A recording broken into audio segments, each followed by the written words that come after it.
And but anyway, we're going to introduce everyone to here on my left. You're right.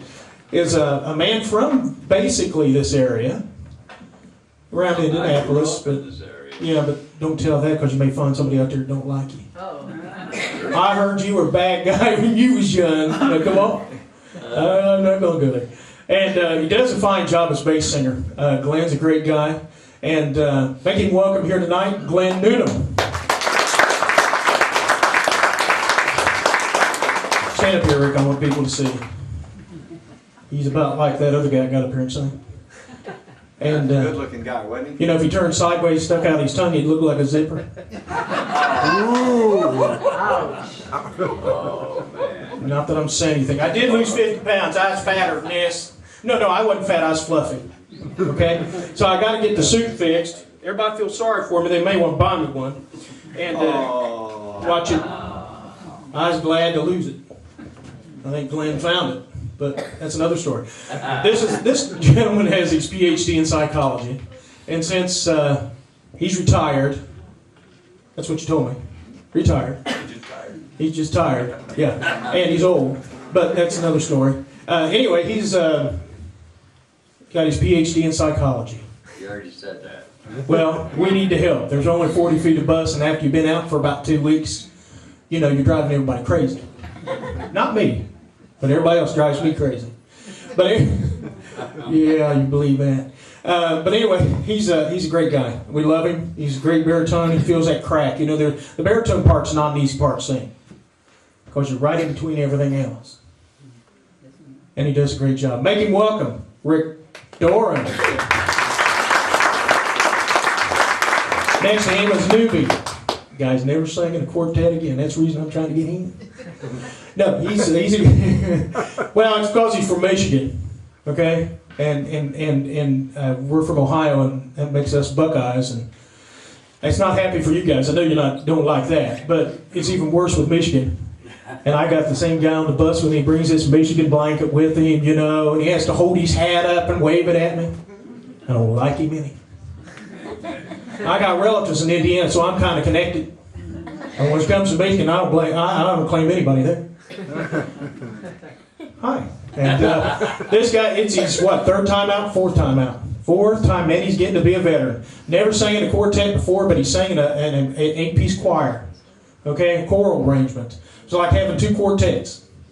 Oh, no. Yeah, like having 2 quartets. Wow, you can count that high? No. I can only go to 3.5 on this side. But anyway, that's another story, just like I say. Anyway, make him welcome. One of the finest lead singers I think around from No More Time he's had in it, Jim Visser. My name is Gary Morgan, and we're the Hallmark Quartet. We're sure glad to be here. Are you happy to have the Hallmark Quartet here tonight? All right, amen. Let me look at my list. I'll tell you what, Jim, you come up here. I want you to do a song. I want to tell you a story about this song, if you don't mind. This song was written by a good friend of mine, John Darren Rousey. And John is the one that wrote Singing with the Saints, that the Gaithers did. Did a good job. He's wrote other songs that's been just as good for Karen Peck and New River. That's who you used to sing with.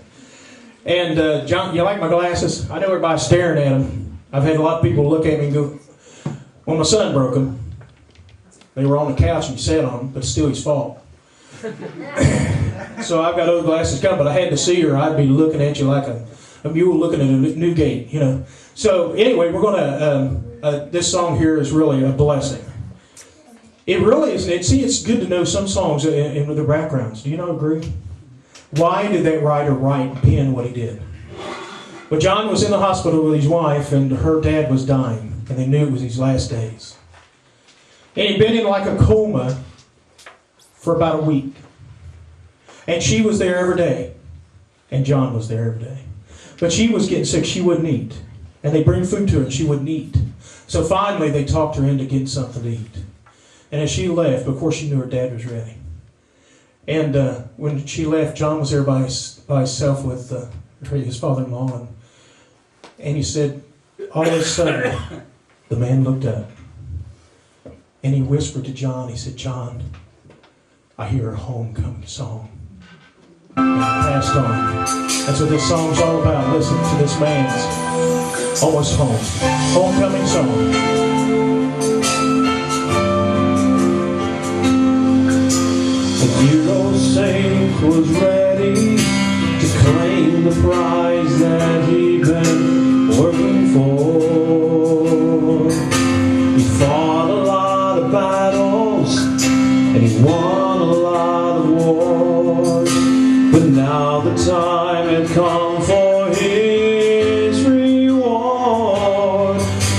he listened in the distance, 'cause he had one request yet to be made. He just raised his hands toward heaven, and though he whispered, I could hear him say, there's a homecoming song that I have been longing to hear, a sweet melody that an angel choir can sing in my ear. It's a victory chorus that rings in my heart clear and strong. At the foot of the throne they're singing a homecoming song. Sing it sweet. And now he's made it over, and he found his place to rest at Jesus' feet. For all that he imagined and all he'd ever dreamed is nothing less than what his eyes can see. And the joy he knew he'd find there is more than immortal tongue can say. So now he joins that chorus, and heaven hears a child of God proclaim, there's a homecoming song that I have been longing to hear, a sweet melody that an angel choir can sing in my ear. It's a victory chorus that rings in my heart clear and strong. At the foot of the throne they're singing a homecoming song. Just make room at the throne, they're singing a homecoming song.